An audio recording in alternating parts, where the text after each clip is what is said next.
What's going on, everybody? Today, I'm speaking with a flyweight contender from Ohio, and he will be competing next at OCL 29. That happens here in a few weeks. His name's Frederick, and he returns to the program. Again, the People's Show. Asher, welcome back, man. Always a pleasure to have you back on the program, sir. Man, thanks for having me. I always enjoy hopping on these things and letting people know who I am. Absolutely. Well, let's talk about a few things. UFC 300 that happened last night, and can we just say the best fight of all time, Max Holloway, Justin Gaethje? Is that the best fight of all time that you think you've ever seen? Personally, for me, it was an amazing fight. Max showed that he can compete at 155 pounds with the guy who hits like a freight train. But for me personally, I think just setting on UFC 300, that was the best fight.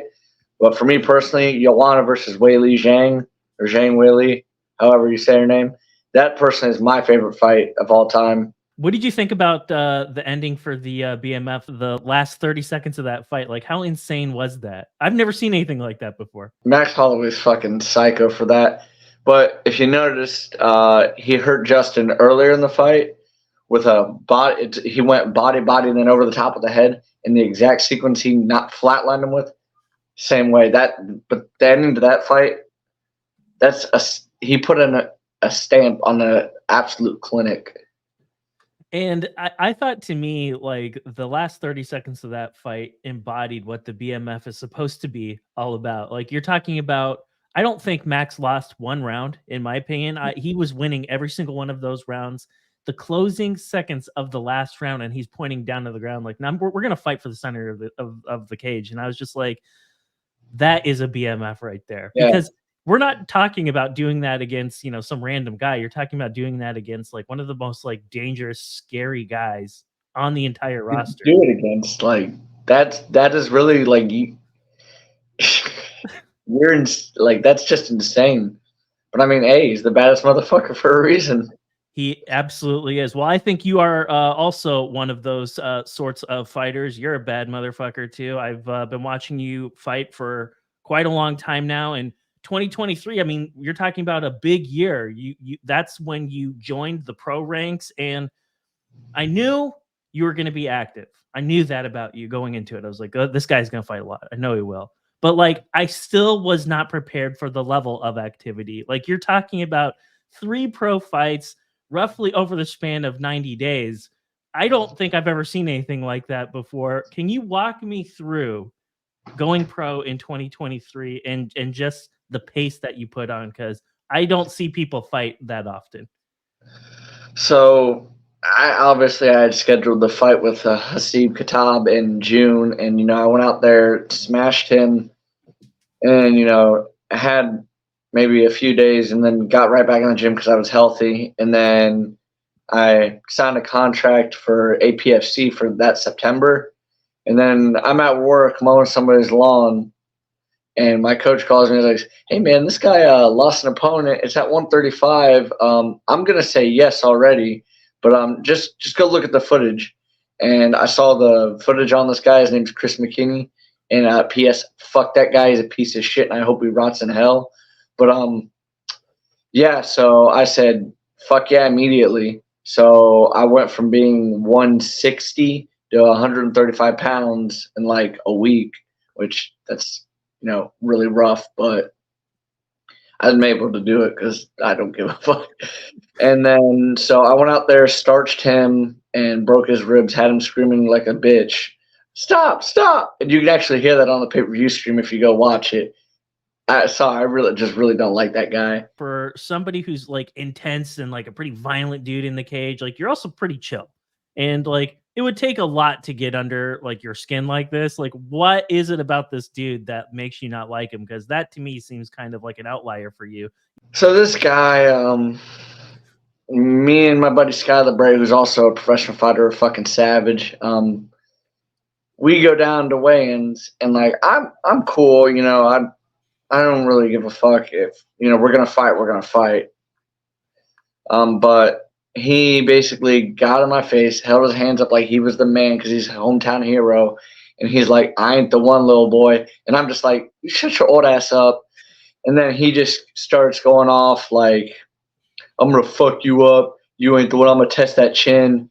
motherfuckers are just going to hold me down, to which I told him, which he has done in all his fights, here's what's going to happen. You're going to shoot, try and take me down.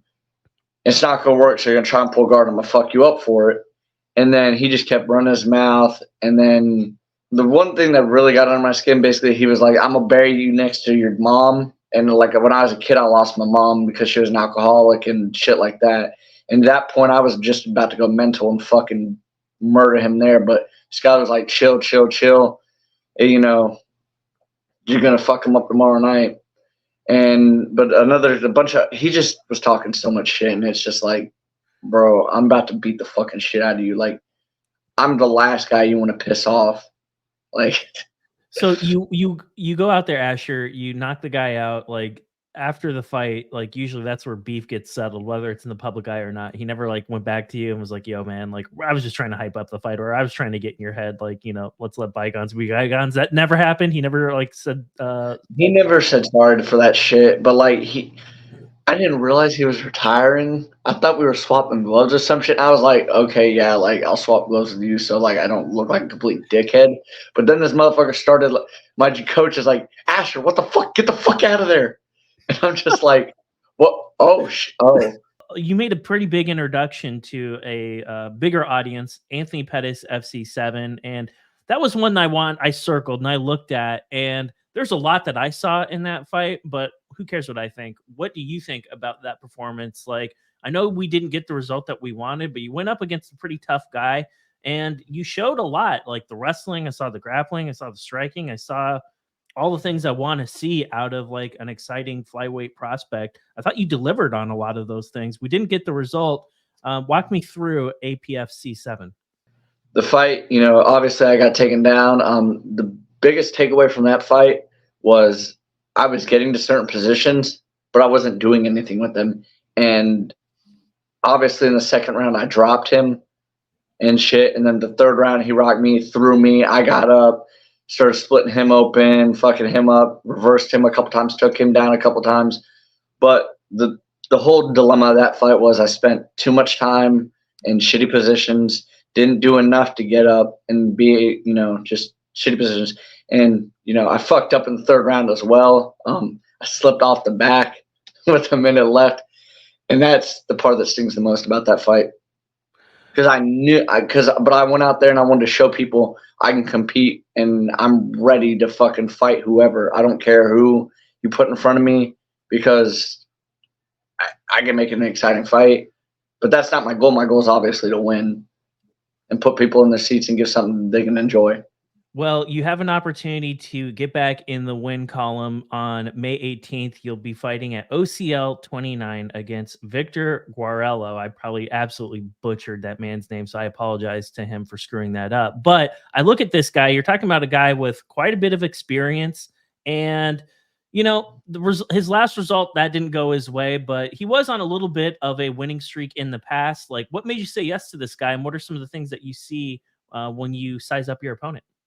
Well, I actually know this guy personally. We used to train together when I was in college, and I wanted this fight because I wanted to show people, like, hey, I'm not just a wrestler, because Victor's also a really high-level wrestler. And I was like, let's put on an exciting fight. I know we're friends, but at the end of the day, you're standing in the way of something I want, so it's going to come down to who wants it more. And I'm going to tell you right now, he does not want it as badly as I do. And that's the truth. I'm willing to kill my own friends to succeed in this. If I have to go put him through a blender so I can get that call to Dana White, the Contender Series Bellator 1, then I'll do it. I'm willing to do it. Because at the end of the day, it's a selfish sport, and you have to be selfish to succeed in this sport. That makes absolute sense to me. I think of you, Asher, there are a few things I think of right off the top. I think of being a southpaw. I think of aggression. I think of striking. I think of wrestling. Can we see more of those things at OCL 29, or do you have some new tricks up your sleeve too that you might be ready to try it out for us? I think you're just gonna see a whole new evolution in my game. From obviously, I can control distance pretty well if I'm the longer guy, or this or that, and I can grapple pretty decently, and I have power and good movement. So I feel like that you're going to see a more evolution in my game based off of that, because I mean, I'm training all the time, and I'm constantly putting myself in different positions and working. Now it's getting to the point where I'm learning like slicker shit. But no, I think you're just going to be in for a surprise this fight.